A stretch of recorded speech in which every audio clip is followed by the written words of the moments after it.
कोलोरेजिन और संक्षारण क्या होता है? संक्षारण कोलोरेजिन, ये दोनों क्या होता है? देखिए संक्षारण शब्द का मतलब क्या होता है? संक्षारक शब्द का मतलब क्या? क्षय होना। किसी भी जैसे किसी भी धातु पर, किसी भी धातु ऑक्सीजन या वायुमंडल के में मतलब जिसमें ऑक्सीजन वाष्प या और भी प्रकार की क्या केमिकल सब रहती है, क्या मतलब ऑक्सीजन कार्बन डाइऑक्साइड नाइट्रोजन ये सब रहता है। ये कोई भी धातु क्या करेगा? वायुमंडल के साथ क्या उसका ऑक्सीजन के साथ या ऑक्सीजन के साथ वाष्प के साथ रिएक्शन करके वह क्या करता है? धीरे धीरे नष्ट होने लगता है। क्या करता है? नष्ट होने लगता है। नष्ट या क्षय होने लगता है। नष्ट या क्षय होने लगता है। और ये कम नष्ट और क्षय होने का मतलब क्या होता है? ये कमजोर होने लगता है। और कमजोर होने लगता है इसलिए इसी प्रोसेस को हम संक्षारण करते हैं। क्या कहते हैं? संक्षारण करते हैं। तो एक बार और समझ लीजिए, जब कोई भी धातु वायुमंडल के संपर्क में आती है तो क्या करता है? वो क्षय होना या ह्रास होना या नष्ट होने लगती है। इसी को हम क्या कहते हैं? संक्षारण कहते हैं। अब देखिए संक्षारण का एग्जाम्पल यदि देखिएगा तो लोहा में जंग लगना, आरपी का जंग लगना क्या होता है? जंग लगना। या चांदी पर, अब जनरली अपना भाषा में जंग लगना बोल सकते हैं। जैसे चांदी पर चांदी परत लगता है, जो चांदी पर जो परत रहता है तो वो भी क्या होता है? संक्षारण कोलेजन का भी एग्जाम्पल होता है। जैसे चांदी अपना कहते काला धब्बा या परत जम गया तो वो किसका टाइप है? संक्षारण का। उसी को हम कहते हैं क्या? जंग लगना। अब देखिए जंग लगने का मतलब क्या हो? जंग, एक शब्द आया जंग, यहाँ पर आया जंग। जंग क्या होता है? जब कोई भी रहेगा, कोई भी धातु क्या करेगा? ऑक्सीजन के किसकी उपस्थिति में? ऑक्सीजन की उपस्थिति में या जलवाष्प की उपस्थिति में क्या रिएक्शन करेगा? क्या करेगा? रिएक्शन क्या? वो तो रिएक्शन ही करे, उसके ऊपर धातु के ऊपर एक परत जमा हो जाती है। क्या हो जाती है? एक परत जमा हो जाती है। जैसे काला टाइप का रहता है, सोना आप देखिएगा तो वो काला टाइप का रहता है, तो वो गोल पर काला टाइप का दबा रहता है, उसी को हम जंग लगना कहते हैं। वो वैसे ऑलरेडी किसके साथ होगा? वायुमंडल के संपर्क में तब तक। यदि पानी में रख दीजिएगा उस पर, चाहे लोहा को सिर्फ पानी में रखिएगा तो उसमें जंग नहीं लगेगा। सिर्फ सूखा मिट्टी में रखिएगा तब पर भी उसमें जंग नहीं लगेगा। इसके लिए जंग लगने के लिए क्या क्या सब चीज उपयोग होगा? सबसे पहले ऑक्सीजन की उपस्थिति होगा।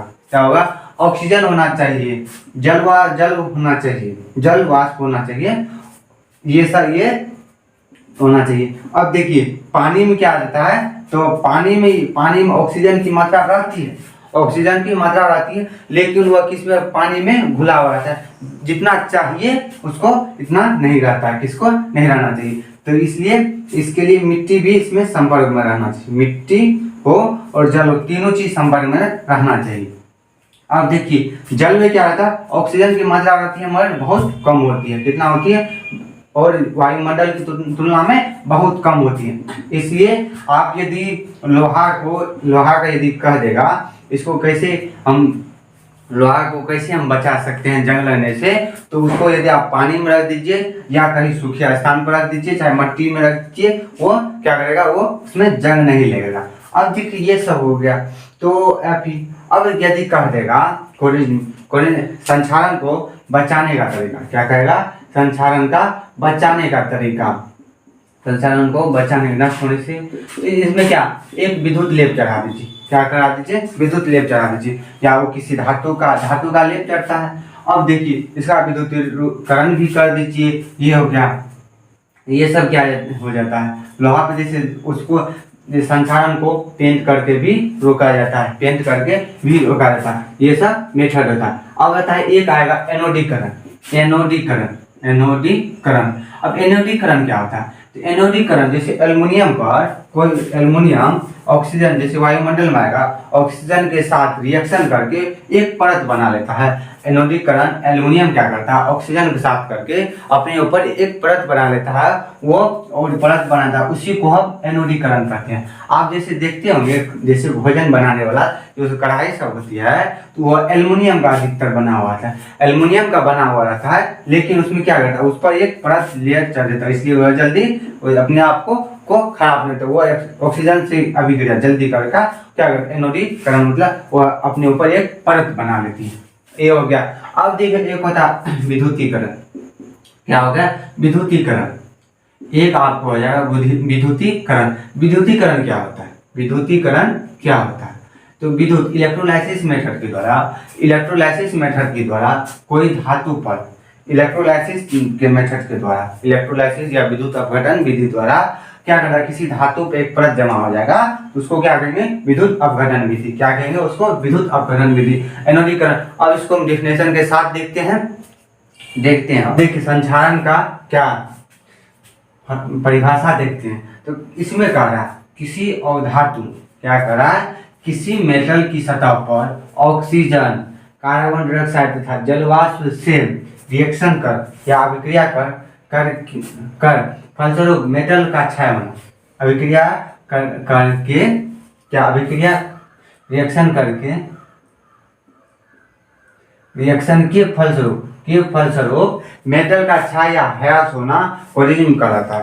क्या करता है, कोई भी धातु है उसके सतह पर क्या होता है, वो ऑक्सीजन, कार्बन डाइऑक्साइड और जल वाष्प के संपर्क में आने पर उस पर एक परत बना लेता है, लेयर बना लेता है। क्या करता है, लेयर बना लेता है। जैसे देखिए ये लोहा पर एक इसी टाइप का परत बन जाता है, वो लगता है मोटा हो जाता है, लेकिन वास्तव में ये मोटा नहीं होता है। जो अपने इससे पहले जितना मजबूत था वो कमजोर होने लगता है। उसी को कहते हैं, लोहा में जैसे जंग लगता है तो क्या करता है, वो तो अपने साइज से तो बड़ा हो जाता है लेकिन वो कमजोर हो जाता है, तो उसी को कहते हैं संक्षारण। क्या कहेंगे, संक्षारण कहेंगे। वही कह रहा है किसी धातु, तो लोहा तो धातुए है, धातुए की सतह पर ऑक्सीजन, कार्बन जलवाष्प से रिएक्शन के फलस्वरूप मेटल का क्या होता है, धातु का क्षय मतलब कमजोर हो जाता है। क्षय या ह्रास होना मतलब नष्ट हो जाता है और कमजोर हो जाता है, नष्ट होने लगता है या कमजोर होने लगता है। तो जैसे लोहा में क्या है, लोहा में जंग लगना, चांदी का काला होना, तांबे का काला होना, सोना का काला। और देखिए सोना दो टाइप का होता है, जैसे एक होता है जेवर बनाने में, एक होता है शुद्ध सोना होगा एवं अशुद्ध सोना होगा, शुद्ध एवं अशुद्ध होगा। तो ये शुद्ध होगा तो वो 24 कैरेट का होगा और अशुद्ध होगा तो 22 कैरेट का होता है सोना। तो ये चीज हुआ। जैसे अब देखिए सोना कैसे जेवर, जैसे किसी भी जेवर बनाने में कैसे यूज किया जाता है, तो ये इसमें मिक्स धातु मिलाया जाता है। ये इसमें मिक्स धातु जब मिलाया जाता है इसलिए ये 22 कैरेट का हो जाता है। इसमें धातु अलग दूसरे धातु का इसमें मिक्सचर किया जाता है, उसके बाद ये जेवर बनता है। लेकिन शुद्ध सोना का क्या होता है, ये जेवर सब नहीं बनता है। क्या रहता है उसमें, किसी मिश्र धातु का। इसलिए कहता है सोना 22 कैरेट का लीजिएगा तो ये 22 कैरेट का सोना का जेवर बनता है और 24 कैरेट का नहीं बनता, क्योंकि वो बहुत सॉफ्ट होता है, बहुत कॉमन टाइप का होता है। इसलिए तो वो जो 22 कैरेट वाला का उस पर जल्दी काले धब्बा बन जाता है, तो वो मिश्र धातु में आएगा। किसमें आ जाएगा, मिश्र धातु में आ जाएगा। अब कहा लोहे, अब जंग क्या है, यहाँ पर बोले थे जंग, तो ये लोहे की सतह पर क्या करेगा, लोहे की सतह पर नमी युक्त जहाँ पर नमी रहेगा वहां पर वायु में क्या करेगा, जहाँ नमी रहेगा, नमी कहाँ रहता है, मट्टी में रहता है, तो वो क्या करता है वायु में कुछ सम मतलब कुछ दिनों तक क्या ओपन एटमॉस्फेयर, खुला वायुमंडल में छोड़ देने पर उसकी सतह पर भूरे रंग की परत आ जाती है। भूरे रंग का ब्राउन कलर का क्या होता है, परत आ जाती है। जैसे किसी भी, जैसे लोहा पर क्या करते हैं, उसके वायुमंडल में छोड़ दीजिएगा तो वो क्या, अब वायुमंडल में छोड़िएगा वहाँ वो एक चीज, जैसे आप चाहे वायुमंडल में रख दीजिए चाहे नमी युक्त स्थान पर रख दीजिए, वहां पर वायु का संपर्क यदि नहीं देगा उस पर जंग नहीं लेगा। उसमें कम से कम दो चीज का होना अति आवश्यक है। तो ये हो गया। कुछ दिनों में क्या करता है, जैसे लोहा को छोड़ दीजिएगा वायुमंडल की उपस्थिति में, तो वो क्या करता है अपने ऊपर एक परत बना लेती है, उसी को हम जंग लगना कहते हैं। अब देखिए जंग लगने को बचाने का क्या तरीका है, ये देखिए। तो सबसे पहले जंग लगने का बचाने का तरीका अलग है। सबसे पहले जंग लगने का आवश्यक शर्त क्या है, तो सबसे पहले क्या करता है, ऑक्सीजन की प्रेजेंट, ऑक्सीजन के प्रेजेंट मतलब ऑक्सीजन की उपस्थिति होनी चाहिए। जलवाष्प की उपस्थिति, क्रियाशील धातु की क्रियाशील जो रहेगा, जो क्रियाशील क्रिया करे, क्रियाशील करने का मतलब जो धातु रिएक्शन करेगा, जो धातु रिएक्शन करेगा अधिक रिएक्शन वो उपस्थिति होना चाहिए। अब ये हो गया। अब जैसे जंग लगने का आवश्यक सूत्र बोलिए, उसको आप ये लिख दीजिएगा धातु का, दोनों सेम है। जैसे संक्षारण बोलिए, संक्षारण भी एक क्या किसी का जंग लगने का एक प्रकार है, टाइप है। तो आप यहाँ बोल, जैसे यहाँ पर कह रहा है जंग संक्षारण, धातु की सतह पर क्या तेल लगा क्या कर, धातु के सतह पर तेल लगा कर क्या होता है, ये चीज हो गया। और दूसरा क्या बोलिएगा, धातु की सतह पर पेंट किया जाता है, क्या करता है, पेंट करके किसी भी चीज पर कर सकते हैं, ये हो गया।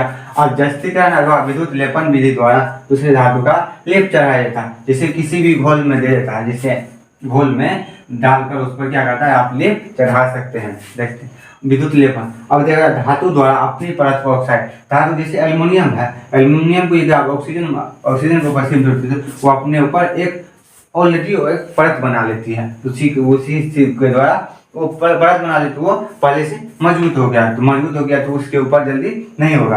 अब धातुओं धातुओं को मिश्र धातुओं में बदल कर, जैसे देखिए यहाँ पर सोना क्या था, 24 कैरेट और 22 कैरेट का था, शुद्ध सोना 22 कैरेट तो मिला था, वो मिक्स धातु था, क्या था, मिक्स धातु था। अब ये हो गया। अब एनोडीकरण देखिए, एनोडीकरण करा जब एनोडीकरण एल्युमिनियम, अब यहाँ पे याद करेंगे एनोडीकरण, याद करने का मतलब एनोडीकरण, ऐसे एल्युमिनियम ऐसे एनोडीकरण, ये दोनों।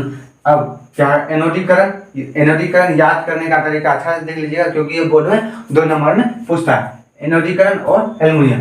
जब एल्युमिनियम क्या कहता है, एनोडीकरण एवं एल्युमिनियम दोनों रिलेटिव कीजिए, एनोडीकरण और एल्युमिनियम दोनों रिलेटिव। जब एल्युमिनियम धातु को एयर में छोड़ा जाता है, वायु में क्या करता है, छोड़ दिया जाता है, तो उनके ऊपर एल्युमिनियम ऑक्साइड की परत होती है, एल्युमिनियम ऑक्साइड की परत जम जाती है, जमा हो जाती है, तो जो ओरिजिन से रोकने क्या करता है, रोकता है तथा मजबूती प्रदान करता है। ओरिजिन को यदि संचालन को रोकेगा तो ऑलरेडी वो मजबूत होता है। इसी प्रोसेस को क्या करेंगे, एनोडीकरण कहेंगे। क्या कहते हैं, याद करने का तरीका एनोडीकरण, एल्युमिनियम के ऊपर क्या जैसे ही वायु की उपस्थिति में आएगा वो एल्युमिनियम ऑक्साइड की एक परत बने, एल्युमिनियम ऑक्साइड की एक परत बना लेगा, जिससे वो मजबूत रहेगा और क्या करेगा, वो संचालन होने से बचेगा। और इसी प्रोसेस को क्या कहेंगे, एनोडीकरण का। अब देखते हैं अब यहाँ पे देखिए कह रहा है विद्युत लेपन।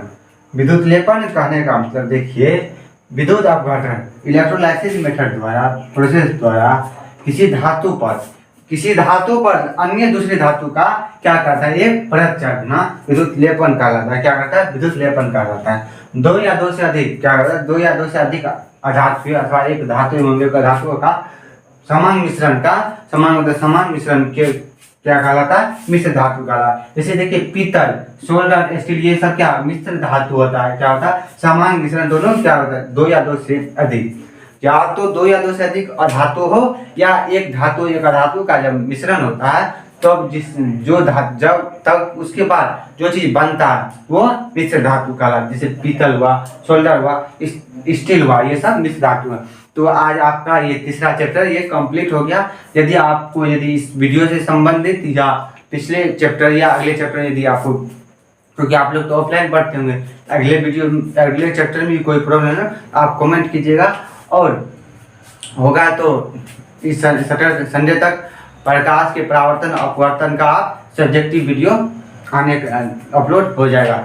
रविवार तक आपको क्या प्रकाश के परावर्तन अपवर्तन का सब्जेक्टिव वीडियो अपलोड हो जाएगा। आप उसका भी देखिएगा। और देखिए ये इस चैप्टर से या पीछे फिर बोल रहे हैं तो आपको कहीं प्रॉब्लम कमेंट कीजिएगा। तब तक के लिए टेक केयर, स्वस्थ रहिए, मस्त रहिए।